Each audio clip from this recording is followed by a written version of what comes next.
안녕하세요. 속풀이 짬뽕 알뜰 세트입니다. 보통 성공한 덕후를 줄여 성덕이라고 하는데요. 불부별곡이라는 프로그램에 나온 부분은 아내가 이렇게 한여복을 입고 요리를 해준다고 합니다. 집에서도 이렇게 코스프레를 한 채로 생활하고, 가족 사진 역시도 코스프레를 하고 촬영을 한다는데요. 야외에 나가서도 아내를 코스프레 시킨 후 이렇게 촬영을 해준다고 하는데 참 많은 코스프레 의상을 소화한다고도 합니다. 아내 역시 코스프레에 전혀 거부감이 없고, 딸이 코스프레를 한다고 해도 말릴 생각 없다는 인터뷰를 하기도 하는데요. 그 남편은 스마일 게이트에서 게임 PD를 하는 컴퓨터 공학 전공의 게임 덕후였습니다. 이번엔 이렇게 레전드가 된 성덕들을 모아봤습니다. 그럼 한번 볼까요?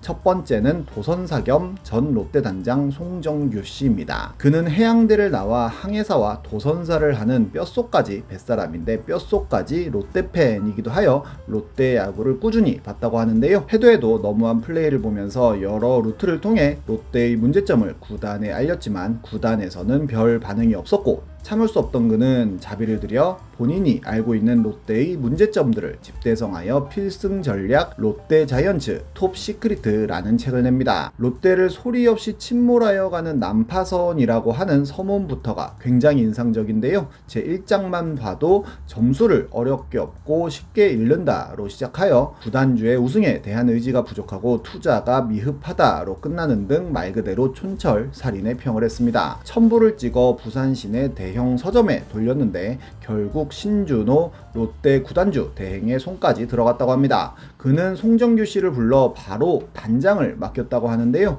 그는 그렇게 1991년부터 38세 최연소 단장을 맡아 91년도에는 4위로 마감을 시키더니 92년에는 한국 시리즈 우승을 시켜버립니다. 이미 30년 전부터 그는 세이버 매트릭스를 주창했고, 이를 나름 적용시켜 우승까지 간 건데요. 이 어마어마한 능력에 롯데에선 그를 구단 사장으로 승진시키려고도 했지만 야구인 출신이 아닌 그를 못마땅해 하는 내부 그룹과의 정치 싸움에서 밀렸고, 미련 없이 사퇴하고는 다시 뱃사람으로 돌아가 부산항만공사 항만위원장, 한국도선사협회 회장 등을 지냈다고 합니다. 롯데가 여전히 못하던 2019년에는 여러 매체와 인터뷰를 하기도 했는데요. 이제는 야구 원로가 되어 낫아웃TV라는 채널에 자주 출연하며 롯데를 까고 있기도 합니다. 이분 스토리로 영화를 제작한다는 소문도 있는데 나름 한국판 머니볼이 되지 않을까 싶네요. 30년 전의 문제점이 지금의 롯데에서 계속되는 게 레전드입니다. 야구 성덕은 요즘에도 많이 나오고 있는데요. 캔자스시티 로열스의 이성우 씨가 정말 유명합니다. 캔자스시티 로열즈는 롯데처럼 28년 연속 포스트 시즌 진출에 실패하고 창단 후 85년에 딱 한 번 우승하고 이후로 우승을 전혀 못하는 등 미국에서 가장 야구 못하는 야구팀 중 하나였는데요. LA 다저스처럼 한국인이 뛰는 팀도 아니어서 한국 사람 중에는 이런 팀이 있는지도 모르는 사람이 더 많습니다. 그런데 신세계 백화점에서 면세점 MD를 하는 이성우 씨는 90년대부터 캔자스 시티에 팬지를 했다고 하는데요. 그냥 팬을 한 것이 아니라 로열스 팬포럼 등을 통해 꾸준히 글을 올리는 등의 광범위한 활동을 했다고 합니다. 그러자 캔자스 시티에도 지구 반대편에 우리를 20년 넘게 응원한 한국인이 있다더라 라는 소문이 퍼지기 시작했고, 2012년에는 로열스에서 팬 오브 더 이어로 선정하는 등 점점 유명 인사가 되어 가는데요. 그런데 2014년 직관을 해본 적은 없다는 그의 말을 듣고 구단에선 이성우를 캔자스 시티로 초대해 시구를 시킵니다. 그런데 그의 시구 이후로 캔자스 시티는 무려 8연승을 달리는 기염을 토하는데요. 그렇게 지구 1위를 탈환하고는 포스트 시즌에까지 진출합니다. 그는 이후로 승리 토템 혹은 김치 토템으로 불렸고, 그의 얼굴로 티셔츠까지 만듭니다. 그리고는 또 귀신같이 여러 우승 후보를 꺾고 월드 시리즈까지 올라갔는데, 다급해진 캔자스 시티는 또 이성우 씨를 초대했고 7차전까지 가는 승부 끝에 결국 범가너에 막히며 준우승을 합니다. 그리고 2015년 캔자스 시티는 30년 만에 지구 우승을 하고 월드 시리즈까지 또 진출하는데요. 당연히 캔자스 시티에서는 이성우 씨를 또 불렀지만 회사 일 때문에 결국 가지를 못하게 되었고, 또 다급해진 캔자스시티는 이성우 씨의 입간판 토템을 세웁니다. 그리고 캔자스시티는 역사적인 월드시리즈 우승을 하는데요. 결국 한미 합작으로 슈퍼팬이라는 영화까지 제작한다고 했는데 아직 제작 완료 소식은 들리지 않네요. 이와 비슷한 분은 평창에도 있었는데요. 션 화이트라고 하는 스노보드 선수가 있는데 토리노, 밴쿠버에서 연속으로 금메달을 따고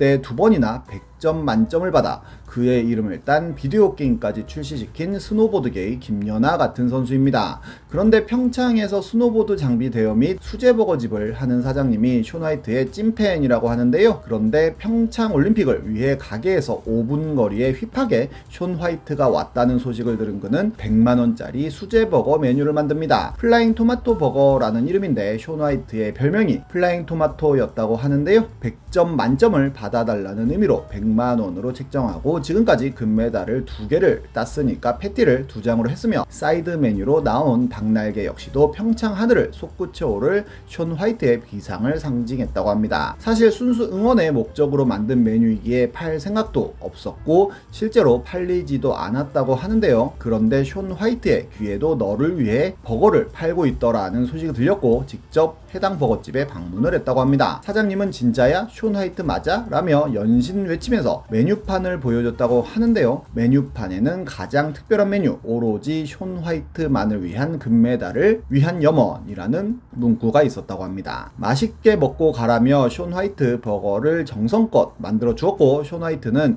이미 식사를 하고 왔지만 맛있게 먹었다고 하는데요. 결국 그는 평창에서 그의 3번째 올림픽 금메달을 따게 됩니다. 그렇게 가족과 함께 버거집으로 금이 환영하여 사장님 목에 본인이 딴 목걸이도 걸어주기도 하고 금메달을 하나 더 땄으니 앞으로 패티는 3장으로 늘리라는 말을 하고는 이렇게 그의 사인을 남기고 떠났다고 하네요. 이번 올림픽에서도 메달을 또 땄으면 패티가 4개가 될 뻔했지만 이번엔 하위로 마무리했다고 합니다. 다음은 커비 제너입니다. 전 세계에서 가장 유명한 모델을 꼽자면 켄달 제너를 꼽는 분들이 많을 텐데요. 학교를 다닐 때도 이렇게 치어리더를 했었다고도 하는데 4차원 가족 카다시안 따라잡기라는 리얼리티 프로그램에 출연하며 이름을 알렸고 2009년부터 본격적으로 모델 활동을 시작하여 현재는 탑 오브 탑 모델이 되었습니다. 그런데 커비 제너라는 분이 인스타그램을 통해 본인이 켄달 제너의 이란성 쌍둥이라며 사진을 올리기 시작합니다. 그는 끊임없이 켄달 제너와 함께 찍은 사진들을 올리기 시작하는데요. 켄달 제너가 있는 곳에는 어김없이 그가 나타나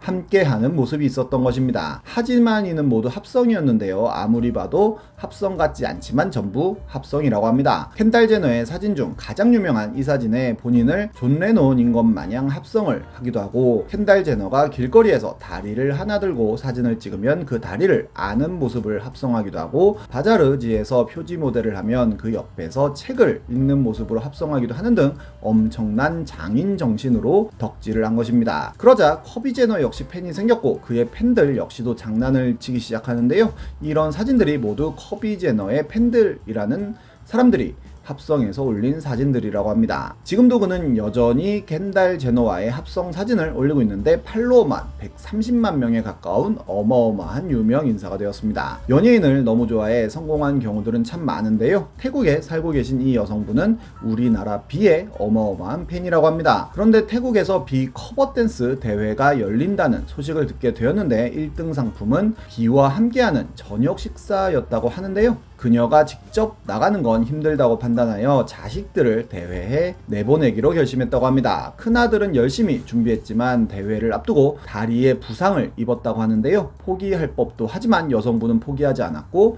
곰곰이 고민한 끝에 여동생과 작은 아들을 트레이닝 시켜 대회에 내보냅니다. 그런데 이 작은 아들이 대회에서 1등을 하는 이변을 만들어내는데요. 심지어 JYP에서는 작은 아들을 눈여겨보고는 연습생으로 발탁했고 트레이닝 끝에 갓세븐 뱀뱀으로 데뷔를 시킵니다. 뱀뱀이라는 예명도 어머니가 좋아하는 플린스톤의 캐릭터 이름을 딴 거라고 하네요. 그렇게 데뷔한 갓세븐이 팬미팅을 했는데 화장실에 줄 서 있던 한 여학생을 보고 또 JYP에서 캐스팅을 했다는데요.